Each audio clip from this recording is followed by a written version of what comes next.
अनंत अब अधिक दिन जीवित नहीं रह सकता। इस जन्म के लिए उसके कर्मों का भोग पूरा हो चुका है।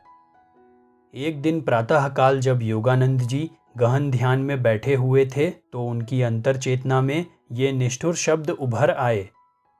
संन्यास लेने के थोड़े ही दिन बाद योगानंद जी अपने जन्म स्थान गोरखपुर में अपने बड़े भाई अनंत के घर गए हुए थे।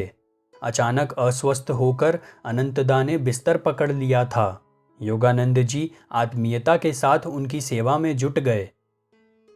अंतर में उठी इस सत्यनिष्ठ घोषणा से वह दुखी हो उठे। उन्हें लगा कि अपनी असहाय दृष्टि के सामने अपने भाई को उनसे छीना जाता देखने के लिए वह अब गोरखपुर में रहना सहन नहीं कर सकते। अपने सगे संबंधियों की नासमझ टीका टिप्पणी की कोई परवाह न करते हुए वह सबसे पहले जो जहाज मिला उसी पर सवार होकर भारत से बाहर चले गए। अनंत के निधन के थोड़े ही दिन बाद योगानंद जी की छोटी बहन नलिनी दैवी शक्ति के हस्तक्षेप से मृत्यु के मुख से लौट आई। छोटी बहन नलिनी के विवाह के पश्चात एक दिन जब योगानंद जी बहन नलिनी से मिलने गए तब बहन नलिनी ने कहा, पुरानी बातों को भूल जाओ। मैं देख रही हूँ कि आध्यात्मिक पथ पर अब आपके पांव दृढ़ता के साथ जमे हुए हैं। मैं हर बात में आपकी तरह बनना चाहती हूँ। अब आप अच्छे हट्टे कट्टे हो गए हैं। क्या आप मेरी मदद नहीं करेंगे?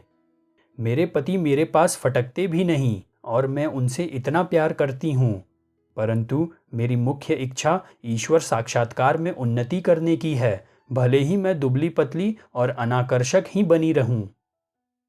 नलिनी के अनुरोध से योगानंद जी का हृदय पिघल गया।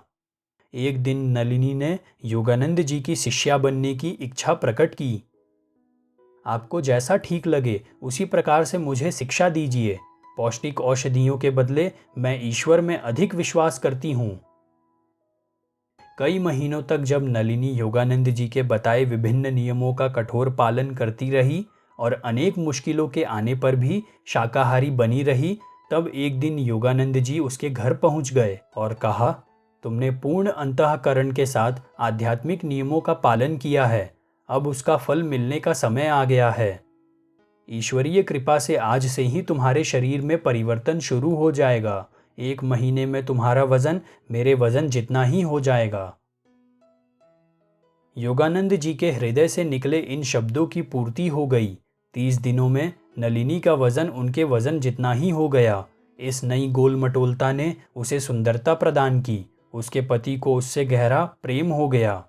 उनका वैवाहिक जीवन आदर्शजनक रूप से सुखी हुआ।